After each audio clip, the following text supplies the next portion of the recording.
Bismillahirrahmanirrahim. Assalamualaikum warahmatullahi wabarakatuh.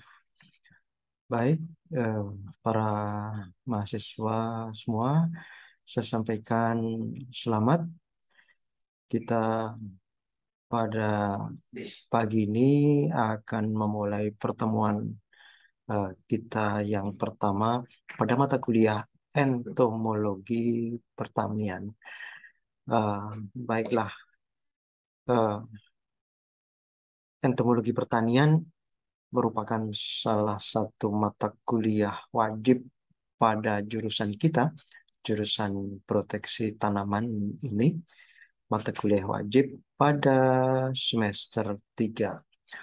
Entomologi pertanian ini uh, merupakan uh, salah satu mata kuliah yang nanti akan menjadi prasyarat bagi beberapa mata kuliah berikutnya uh, yang berwacana hama tanaman, misalnya ilmu hama tumbuhan, uh, kemudian uh, pengendalian hama dan penyakit terpadu, kemudian juga uh, mata kuliah hama penting tanaman, maupun nanti beberapa mata kuliah pilihan, eh, misalnya patologi serangga dan pengendalian hayati. Nah, baik saudara sekalian, eh, entomologi pertanian ini merupakan eh, salah satu eh, ilmu atau bidang ilmu yang berinduk kepada bidang ilmu biologi. Dan entomologi pertanian ini sudah berkembang demikian eh, pesat, eh, sudah berkembang sejak lama, dan eh, berbagai eh, perkembangan penelitian serta eh, buku-buku yang telah muncul pun cukup banyak. Jadi antara lain eh, ini kita gambarkan ada eh, 5 buku yang eh, semuanya membahas entomologi pertanian. Ada yang dengan judul A Textbook of Agricultural Entomology, kemudian ada Handbook of Agricultural Entomology, kemudian An Introduction to Agricultural Entomology, Entomological atau Agricultural Entomology, a Competitive Vision, kemudian Current Research in Agricultural Entomology. Nah, baik, eh, ini menggambarkan bahwa eh, bidang ilmu entomologi pertanian ini eh, ya demikian demikian ya semarak begitu ya, eh, penelitian-penelitian yang kemudian dituangkan dalam buku-buku yang terbit di berbagai negara. Nah, baik, eh, saudara, eh, entomologi pertanian ini merupakan salah satu cabang dari, kalau mau kita sebutkan, eh, ya bidang ilmu yang sebagai eh, pengembang terdekatnya adalah eh, entomologi. Nah, baik. Jadi eh, ada eh, buku yang eh, tergolong eh, sangat populer dan ya boleh dikatakan sangat melegenda begitu, adalah buku entomologi Boror. Jadi eh, pada beberapa tahun terakhir ini sudah terbit eh, edisi yang ke-7, edisi yang ke-7 dari edisi pertamanya yang terbit pada tahun 1971. Jadi yang saat ini kita eh, lihat pada contoh yang paling kiri ini adalah uh, Borer and the Long Introduction to the Study of Insect, sixth edition. Jadi, eh, nah ini Borer dan DeLongnya sudah wafat, dan kemudian eh, pada eh, mulai edisi ke-6 dan edisi yang ke-7 ini eh,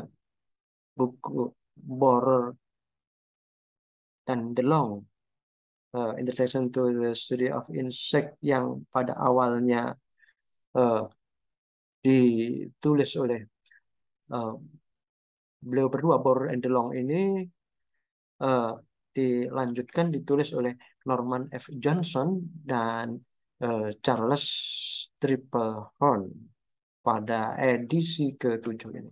Nah, baik. Eh, Kemudian berikutnya kita contohkan The Science of Entomology. Nah, ini sudah pada edisi ke-4. Kemudian ada buku General Textbook of Entomology, ini pada edisi ke-10. Jadi singkatnya, apa yang bisa kita ambil dari beberapa informasi tentang buku-buku entomologi ini tadi?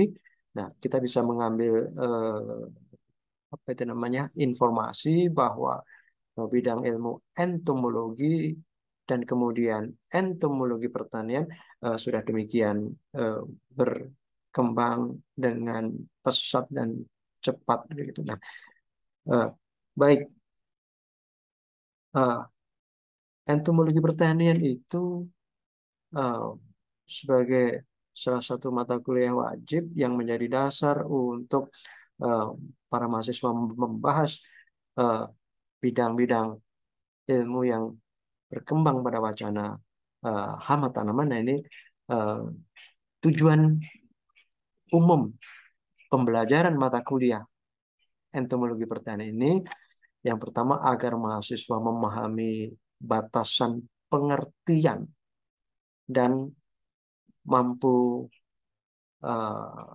ya melihat secara apresiatif aspek-aspek entomologi pertanian. Kemudian mahasiswa mengetahui struktur morfologi dan fungsi organ eksternal serangga.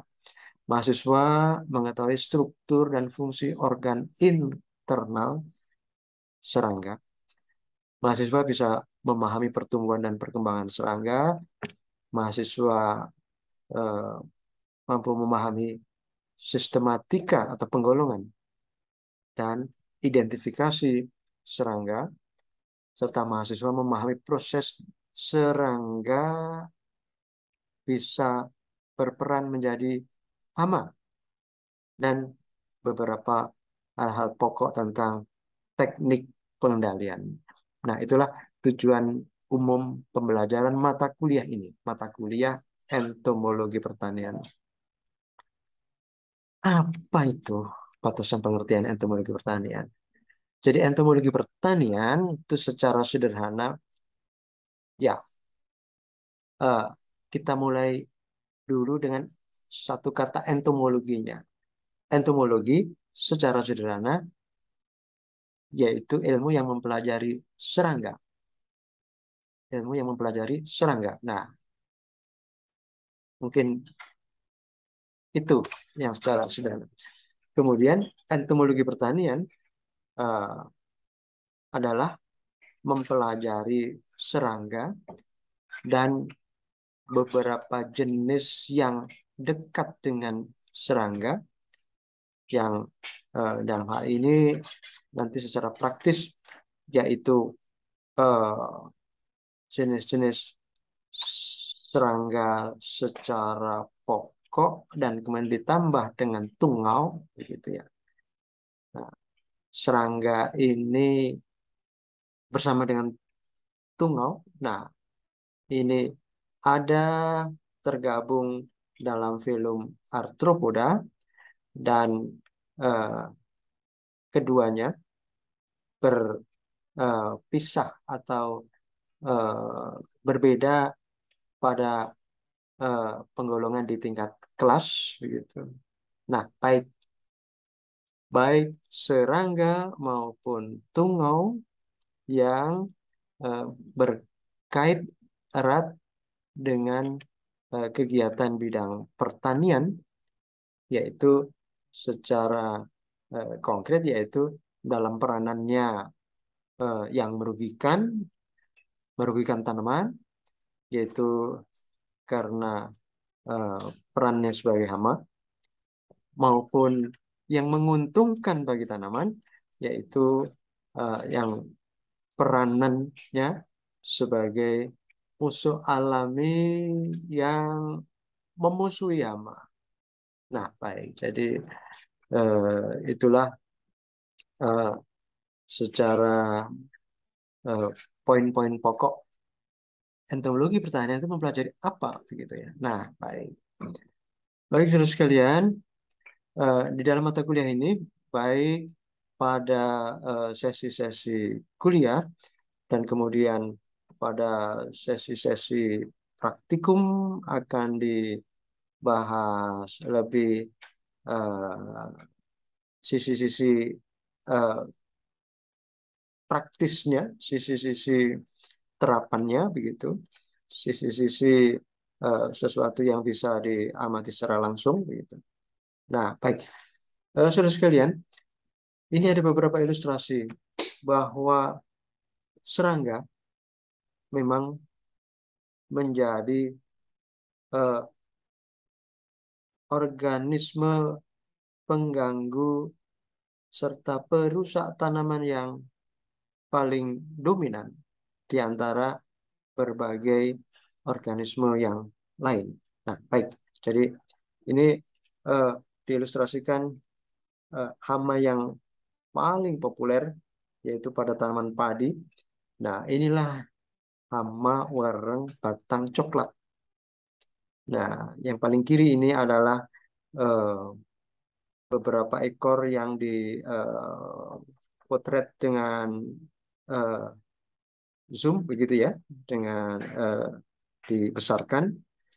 Eh, Nah, ini pada eh, bentuk populasinya yang banyak. Ini ada eh, betapa dengan populasi yang banyak ada di pangkal tanaman padi dan kemudian bisa menyebabkan kerusakan yang padi menjadi kering puso begitu ya, kering puso. Nah, itu. Nah, tiga gambar ini menggambarkan, melukiskan bahwa eh, betapa daya rusak serangga yang di sini diilustrasikan wareng batang coklat bisa sedemikian besar eh, kerusakan yang ditimbulkannya. Nah, kemudian berlanjut ke nah ini, dari tanaman padi kita beralih ke tanaman jagung ini. Nah, baik. Inilah ada ulat yang disebut sebagai ulat gerayak Spodoptera frugiperda. Nah, ulatnya seperti yang ada di sebelah kanan ini. Nah, baik. Nah, ini betul. Ulatnya seperti ini. Kemudian daya rusaknya eh, besar dan waktu yang singkat, yang cepat. Kerusakan tanaman jagung itu sudah demikian berat. Nah, baik. Eh, Kalau kita berikan ilustrasi satu lagi pada tanaman kelapa sawit atau pada tanaman kelapa, nah maka inilah eh, kerusakan-kerusakan yang berupa lubang-lubang bekas gerekan. Nah, gerekan itu adalah lubang yang ya dilubangi, kemudian serangga itu masuk hidup di dalam bagian tanaman itu. Eh, di sini kita lihat bagian tanaman itu adalah pelepah, begitu ya, masuk ke dalam eh, bagian pelepah yang masih mengatup, kemudian memakan. Memang aktivitasnya masuk itu untuk eh, berada, ya, untuk eh, berada di dalam pelepah itu untuk makan dan juga melanjutkan proses-proses eh, rangkaian biologi berikutnya sambil makan. Nah, bekas eh, pelepah kelapa maupun kelapa sawit yang masih menutup, belum membuka, nah yang dimakan ya nanti ketika eh, daun itu pada saatnya eh, terbuka, maka akan ada eh, bekas yang sangat menyolok dan khas, yaitu bentuk atau wujud daun yang terpotong seperti ini. Terpotong membentuk huruf V ke kiri maupun ke kanan seperti ini. Kemudian pada bentuk yang eh, lebih eh, rusak lagi, tidak beraturan begitu, maka eh, beberapa tajuk-tajuk yang masih tegak ini menjadi rusak berat seperti ini. Nah, baik. Jadi ini sebagai ilustrasi eh, daya rusak eh, kumbang kelapa. Nah, yang paling merusak eh, adalah eh, Oryctes rhinoceros yang eh, dalam ilustrasi fotonya sesungguhnya tidak sampai bercula yang sampai 3 eh, cula ini. Jadi kalau ini Silotrupes begitu ya. Nah, baik. Jadi apa yang ingin kita sampaikan yaitu bahwa daya rusak eh, hama yang diperankan oleh serangga itu demikian besar. Nah, baik. Eh, Kemudian dari bidang ilmu yang menjadi pokok ya, atau sub Indo. Nah, bidang ilmu induknya kan biologi. Kemudian menjadi bidang ilmu yang eh, setingkat di bawahnya itu entomologi. Nah, ilmu yang mempelajari serangga. Nah, entomologi pertanian itu baru salah satu eh, cabang begitu ya dari entomologi. Nah, selain entomologi pertanian ada entomologi kehutanan, forest entomology. Kemudian, nah, jadi entomologi kehutanan tentu eh, entomologi yang mempelajari serangga-serangga yang menjadi perusak pada eh, tumbuhan di hutan atau tanaman, tegakan hutan yang hutan tanaman industri juga. Nah, baik. Jadi eh, pada jenis tanaman hutan itu juga ada potensi kerusakan dari hama oleh serangga. Nah, kemudian ini ada eh, medical and veterinary entomology. Jadi entomologi pada bidang eh, kesehatan dan pada bidang kedokteran hewan. Jadi serangga-serangga yang eh, berupa eh, tungau, caplak, kemudian lalat, nyamuk. Nah, ini adalah beberapa jenis serangga yang peranannya sebagai vektor yang eh, menjadi eh, pengganggu kesehatan eh, kita manusia maupun kesehatan hewan. Nah, itu dicakup dalam entomologi kedokteran atau kesehatan dan eh, kedokteran hewan. Medical and veterinary entomology. Nah, kemudian ada entomologi urban, nah, ya, entomologi wilayah pemukiman perkotaan begitu ya.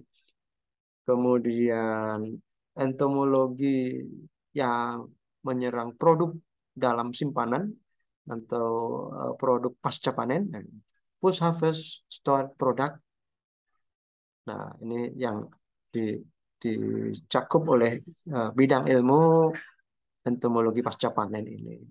Baik, kemudian yang mungkin tidak begitu banyak dalam penyebutan sehari-hari, ada juga eh, bidang yang merupakan eh, bidang yang masih dekat dengan entomologi kedokteran tadi, yaitu entomologi kedokteran kehakiman, forensik entomologi.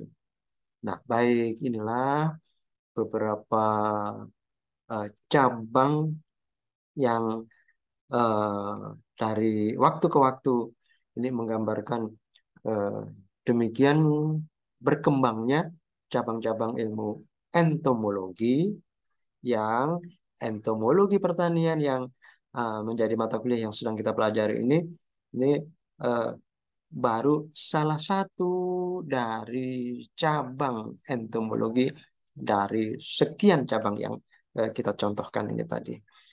Nah, baik, kita akan lanjutkan. Nah, baik, ini masih beberapa cabang entomologi eh, yang ada sudut pandang yang lain. Jadi ekologi serangga, kemudian morfologi serangga, patologi serangga, dan seterusnya sampai cukup banyak ini. Jadi ada yang melihat dan menyebutkan cabang-cabang entomologi itu seperti yang tertera ini. Baik, saudara sekalian, serangga adalah organisme yang eh, sesungguhnya memang tidak pernah jauh dari sekitar manusia berada. Jadi serangga itu eh, hewan yang eh, kepadatan maupun ya kepadatan atau kelimpahan maupun keanekaragamannya eh, paling tinggi di antara hewan-hewan yang ada di permukaan bumi ini. Jadi ini eh, suatu diagram yang menggambarkan bahwa eh, lebih dari 60% atau lebih dari 2/3 dari eh, banyaknya eh, keanekaragaman dari spesies-spesies organisme yang ada di permukaan bumi ini didominasi oleh eh, insekta ini. Nah, insekta ini. Nah, baik. Jadi kemudian eh, hewan-hewan yang lain, misalnya yang vertebrata, kemudian beberapa jenis invertebrata yang lain, yaitu menggenapkan di sekitar eh, ya kurang lebih antara 20 ke 25% eh, untuk menggenapkan menjadi eh, penuhnya 100% proporsi eh, jenis-jenis eh, yang menjadi keanekaragaman organisme di permukaan bumi ini. Nah, baik saudara sekalian, kita lanjutkan dengan ilustrasi yang berikutnya. Jadi kalau eh, tumbuhan itu kita cantumkan, maka hmm, jenis-jenis tumbuhan itu juga ah, menempati proporsi yang eh, ya sedemikian rupa eh, insekta itu, ya insekta ini yang warna biru ini memang menjadi proporsi yang demikian besar ini, yang dominan pada misalnya diagram pie diagram yang kita lihat ini. Nah, baik saudara sekalian, jadi sekali lagi serangga itu bisa dijumpai di habitat yang luar biasa cakupan habitatnya. Nah, baik. Jadi ini eh, bisa kita lihat populasinya sedang ini adalah nimfa belalang yang menggambarkan populasi suatu jenis serangga yang dalam hal ini kita contohkan adalah belalang kembara, Locusta migratoria, bisa berkumpul sedemikian banyak ini. Nah, baik. Kemudian eh, kita lanjutkan bahwa ini masih beberapa ilustrasi lagi bahwa eh, serangga atau insekta eh, menempati dominasi yang nyata di antara jenis-jenis hewan yang lain maupun bahkan keseluruhan organisme yang eh, apabila tumbuhan pun mau dicakup ke dalam keseluruhan eh, organisme yang ada di muka bumi ini. Eh, baik, saudara sekalian, dari keanekaragaman serangga yang demikian besar, maka eh,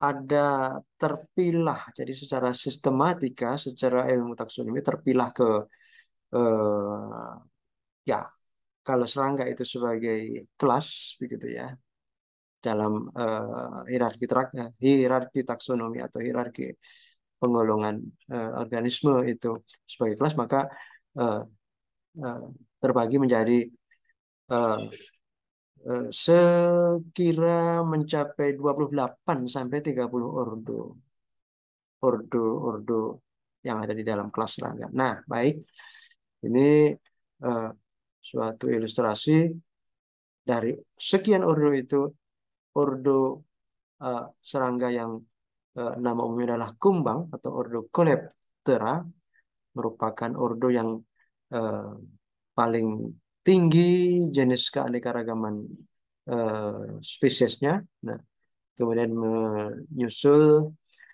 eh, beberapa ordo berikutnya yaitu seperti ordonya kupu-kupu dan ngengat, Lepidoptera, kemudian ordo Hemiptera, ini ordo kepik ya, kemudian Hymenoptera, ordo tawon, lebah, semut, nah ini ada di sini, dan kemudian Orthoptera. Nah, barulah ordo-ordo yang lain itu dicakup karena kecil-kecil gitu. Nah, jadi singkatnya seperti itu. Baik, saudara sekalian, jadi eh, inilah eh, yang merupakan eh, diagram yang bisa menggambarkan bahwa ada 5 ordo yang dominan. Itu memang yang pertama, yang paling dominan adalah Coleoptera, kemudian kumbang ya, kemudian Lepidoptera, Hymenoptera, Hemiptera, kemudian Diptera.